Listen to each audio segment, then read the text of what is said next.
in the case of IT built up space, when it comes to space sharing policy, there are two things which the space sharing policy mainly demands. When a particular company goes through a lean patch or financially lean patch, in order to support the company,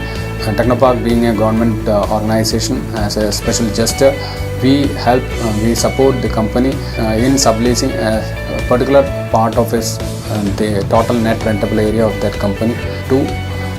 a different client, and that extra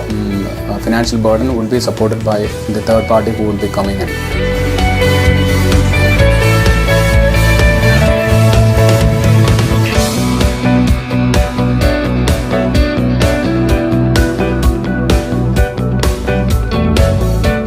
But this is a temporary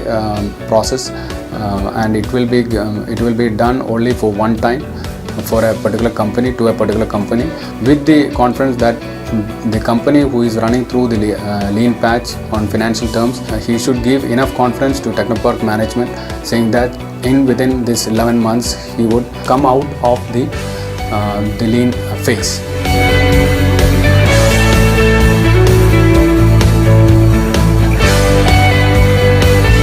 Those circumstances, like this particular space sharing policy has been given, and that particular benefit can be taken by the particular client. What are the two major norms for which the particular client who can be eligible for this space sharing policy? As per the space sharing policy, out of the total net rentable area, he can sublease only 25% of the total net rentable area. And second would be like this particular company who is getting into a space sharing policy with Technopark would be physically operational within Technopark for the last 3 years.